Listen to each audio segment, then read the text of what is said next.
What's up, everyone?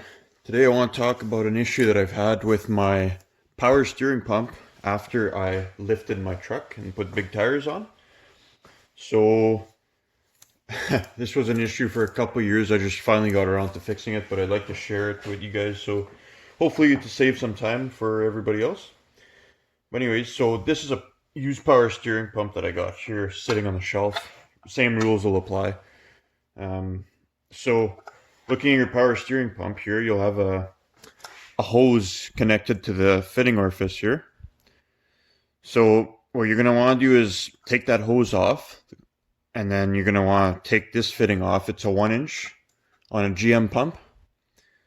So unscrew this fitting, 1-inch, and I'll just take the pump out of the housing here so I could better show what's going on. So that's your pump there. So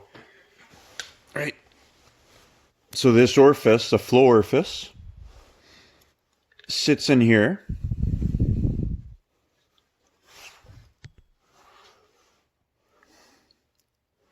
So you're going to want to take that out. And then behind that orifice, you're going to find a spring. Pull that spring out.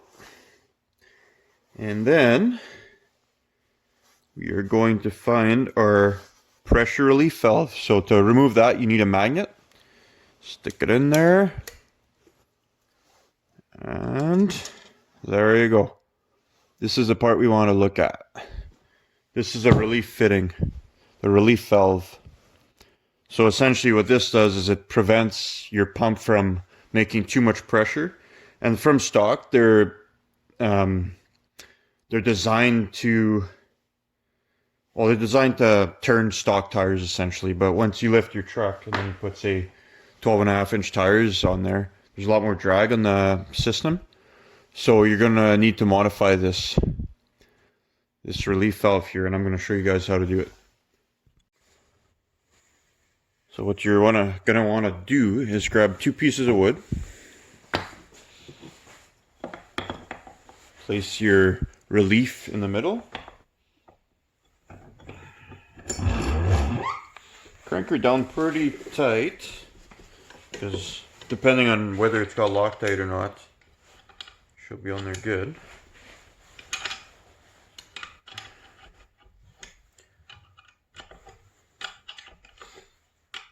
This one was pretty easy.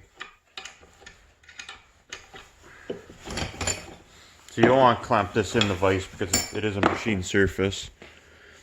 And just a little disclaimer here, you're modifying your pump. I'm not responsible for anything that happens.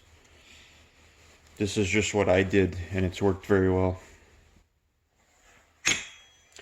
So be very careful, there's some important parts in here.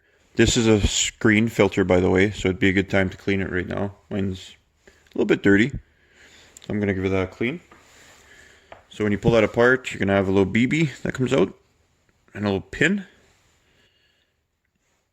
Pin's got a divot, that's where the BB will sit in. And then you have a spring that comes out. So I'd recommend you clean these parts, inspect them. There's not much that goes on in here, so everything should be like new. So we're just going to put that back together.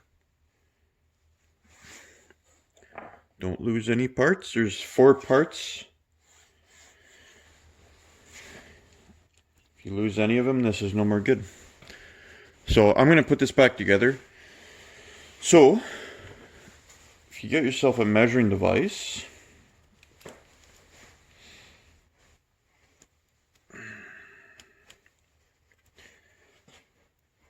so you could screw this in here and you'll be some of them have a shim, but this one doesn't have a shim. So what I'm going to do with this one, or what I could do with this one, is just put Loctite, and if I wanted to go to, say, 0.030 of an inch, that would give me about 1200 psi.